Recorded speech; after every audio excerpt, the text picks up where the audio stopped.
Hello दोस्तों, हम आज आपको बताने वाले हैं रीजनिंग के वर्बल पार्ट में रैंकिंग टेस्ट पदानुक्रम और परीक्षण। स्वागत है आपका आपके पसंदीदा चैनल अनंत के अनंत का नाम है। वीडियो शुरू करने से पहले चैनल पे नए हैं तो चैनल को कर देगा सब्सक्राइब और वीडियो अच्छी लगेगी तो लाइक जरूर कीजिएगा। चलिए वीडियो को शुरू करते हैं। रैंकिंग टेस्ट पदानुक्रम और परीक्षण। देखिए, रैंकिंग और टेस्ट ये दो शब्दों से मिलकर बना है। एक है रैंकिंग, एक है टेस्ट। Rank, test. तो ये टेस्ट किस चीज़ का होता है? ये होता है रैंक का।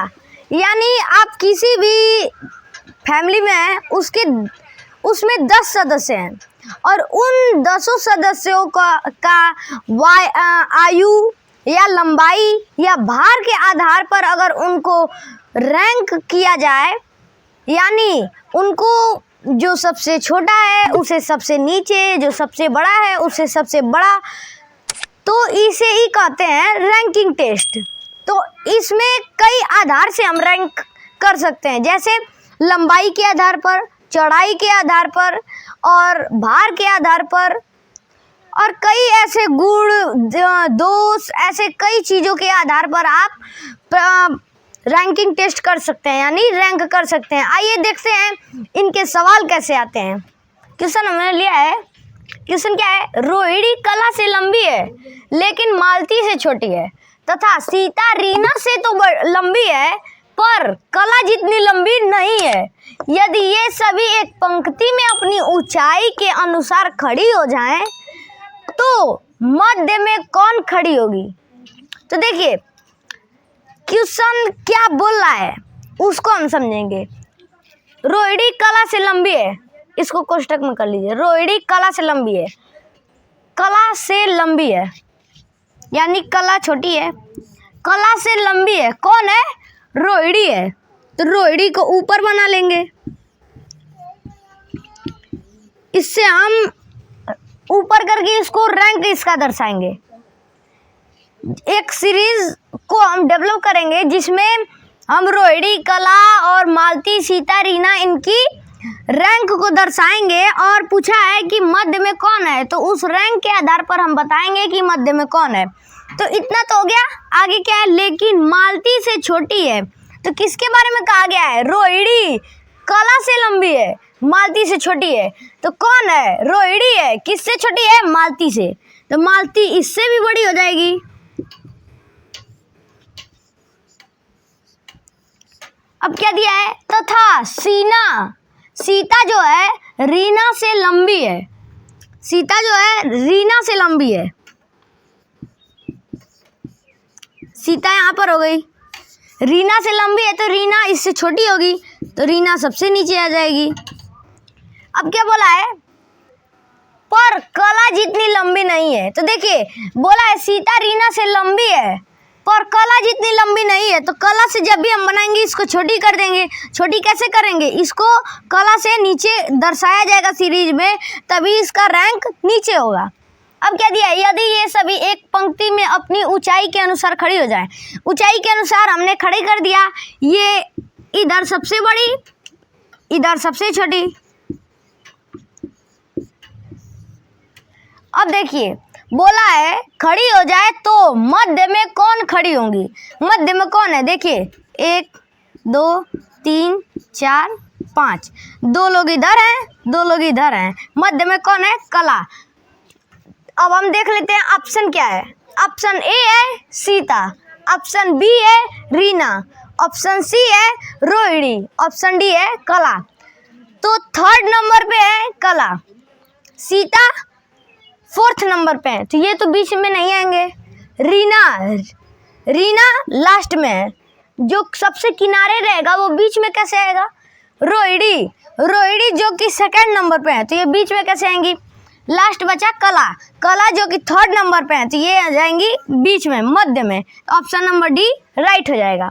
अभी ये तो बहुत सिंपल क्वेश्चन था, इससे भी थोड़ा हार्ड क्वेश्चन लेके देखते हैं और उसको आपको समझाते हैं। क्वेश्चन नंबर 2 है, यदि मनोहर की आयु अंकित की आयु से अधिक है और सरोज की आयु अंकित की आयु से अधिक नहीं है, तो बताएं इन तीनों में सबसे अधिक उम्र किसकी है। देखिए क्या दिया है, मनोहर की आयु अंकित की आयु से अधिक है, अंकित की आयु से अधिक है। यहाँ पर हम अंकित बना लेते हैं और यहाँ पर हम मनोहर बना लेते हैं। इस सीरीज में रैंक में मनोहर की आयु हम अधिक दर्शाए हैं अंकित से, और सरोज की आयु अंकित की आयु से अधिक नहीं है। जो सरोज की आयु है वो अंकित की आयु से अधिक नहीं है। जो अंकित है इसकी आयु से सरोज की आयु अधिक नहीं है, तो सरोज की आयु कम होगी, यानी सरोज क्या होगा, नीचे हो जाएगा। अब क्या पूछा है, तो बताएं इन तीनों में सबसे अधिक उम्र वाला कौन है। तो हम इस सीरीज को कैसे डेवलप किए हैं, देखिए पहले क्या दिया था, मनोहर की आयु अंकित की आयु से अधिक है। तो मनोहर अगर हम यहाँ पे लिखे हैं और अंकित यहाँ पे लिखे हैं, तो इसका अर्थ क्या है कि अंकित की आयु से अधिक है मनोहर की आयु, यानी बड़ा ये है, तो इसको हम बढ़ते क्रम में लिखे हैं, ऐसे बढ़ते क्रम में। तो पूछा है सबसे बड़ा कौन है, सबसे बड़ा कौन हो जाएगा, मनोहर हो जाएगा। अब ऑप्शन देख लेते हैं, सरोज, सरोज दिया है, जो कि सरोज दिखा है इस सीरीज में कि यह सबसे छोटा है, सबसे नीचे दर्शाया गया है। अब दूसरा ऑप्शन क्या है, अंकित, अंकित जो कि मनोहर और सरोज के आयु के बीच में है, मध्य में है। तीसरा ऑप्शन है मनोहर, तो मनोहर राइट आंसर हो जाएगा। डी नंबर ऑप्शन क्या है, ये भी हम देख लेते हैं। डी नंबर है, तय नहीं किया जा सकता। जब हम आंसर डिफाइन कर लिए हैं, आंसर खोज लिए हैं कि मनोहर है, तो कैसे हम कह सकते हैं कि तय नहीं किया जा सकता, इसलिए ये ऑप्शन गलत हो जाएगा। अब राइट आंसर क्या हो जाएगा, सी नंबर। नेक्स्ट क्वेश्चन है, सुरेश दिनेश से अधिक भारी है, दिनेश रमेश से कम भारी है।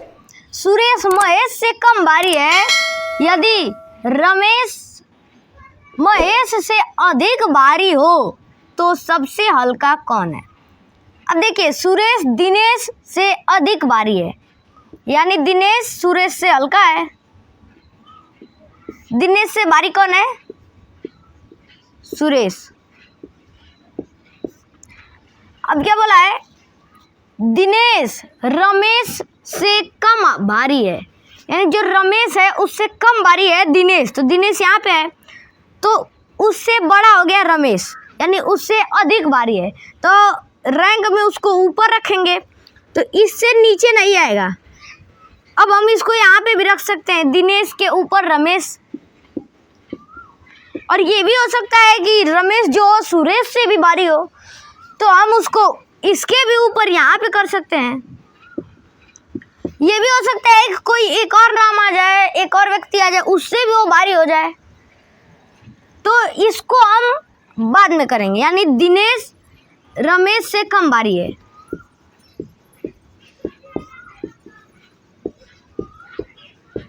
इसको हम साइड में बना लेते हैं, यानी इसके ऊपर ही रमेश हमेशा रहेगा। ठीक, अब क्या दिया है, सुरेश महेश से कम भारी है। जो महेश है उससे कम भारी है, कौन है, सुरेश, तो सुरेश यहाँ पे है, इसके ऊपर हम क्या कर देंगे, महेश। अब क्या दिया है, यदि रमेश महेश से अधिक भारी हो, क्या दिया है, महेश से अधिक भारी हो, महेश यहाँ पे है, इससे भारी रमेश। रमेश हमने बताया था कि दिनेश से भारी होगा, इससे हल्का नहीं होगा, लेकिन ये जरूरी नहीं है कि सुरेश से कम भारी होगा या महेश से कम भारी होगा, ये तो दिया नहीं है। और ये दिया है कि महेश से अधिक भारी है, यानी महेश के ऊपर हो जाएगा रमेश। तो रैंक हम कैसे बनाए, सुरेश दिनेश से अधिक भारी है, सुरेश दिनेश से अधिक भारी है, यानी जो हम क्रम बनाए ऐसे बनाए, वो भी बढ़ते क्रम में, यानी बार के आधार पर हम बढ़ते क्रम में बनाए। तो अब क्वेश्चन क्या पूछा है, तो सबसे हल्का कौन है, तो ये बढ़ता क्रम है, तो घटता क्रम क्या होगा, ऐसे होगा, तो सबसे नीचे कौन है, दिनेश, तो दिनेश सबसे हल्का हो जाएगा। अब ऑप्शन हम देख लेते हैं, फर्स्ट में है सुरेश, तो सुरेश जो है दिनेश से भारी है, तो सुरेश तो हल्का होगा नहीं। दिनेश दिया है तो दिनेश सबसे हल्का है, तो दिनेश ऑप्शन हो सकता है। ऑप्शन नंबर सी है रमेश। अब आप देख सकते हैं कि रमेश सबसे भारी है, तो ये सबसे हल्का कैसे हो सकता है। अब ऑप्शन डी में है महेश। रमेश के ठीक बाद महेश है, जो कि महेश सुरेश और दिनेश दोनों से बड़ा है, तो सबसे हल्का कौन हो जाएगा, Dinesh. Option number B right हो जाएगा। हमने पहला क्वेश्चन लिया था वो था लंबाई पर आधारित, जो हम रैंक कर रहे थे वो लंबाई के आधार पर बढ़ते और घटते क्रम में कर रहे थे। दूसरा जो हमने प्रश्न लिया था वो था आयु पर आधारित, उसमें जो हम रैंक कर रहे थे वो कौन सबसे ज़्यादा उम्र वाला है, कौन सबसे कम उम्र वाला है, वैसे रैंक कर रहे थे। और तीसरा प्रश्न जो हमने लिया है वो भार पर आधारित है। ऐसे कई प्रकार हो सकते हैं, ऐसे मार्क्स पर भी आ सकते हैं। कोई बच्चा सबसे ज़्यादा मार्क्स पाया, कोई बच्चा सबसे कम पाया, कोई फैमिली में सबसे बड़ा है, कोई सबसे छोटा है, किसी का बिहेव सबसे अच्छा है, उससे कम किसी और का है, सबसे कम किसी और का है। ऐसे कई प्रकार के प्रश्न आ सकते हैं, उसको भी आप सेम ऐसे ही करेंगे। प्रश्न को पढ़ेंगे और रैंक के आधार पर उसको रैंकिंग कर देंगे, यानी सीरीज में एक व्यवस्थित कर देंगे। अब उस सीरीज को आप पहले ध्यान देंगे कि उसको आप बढ़ते क्रम में किए हैं कि घटते क्रम में किए हैं, और वो पूछेगा हल्का है या किसका कम मार्क्स आया है और कौन सबसे अच्छा बिहेव कर रहा है। उसमें आप देख लेंगे कि बढ़ते क्रम में किए हैं तो बढ़ते वाला सबसे ऊपर कौन है, और घटते क्रम में किए हैं तो सबसे नीचे वाला कौन है। ऐसे आप सभी प्रश्न को सॉल्व कर लेंगे। अगर आपको वीडियो समझ में आई है तो वीडियो को लाइक कीजिए। मिलते हैं अगले वीडियो में नए टॉपिक के साथ, तब तक के लिए बाय बाय दोस्तों।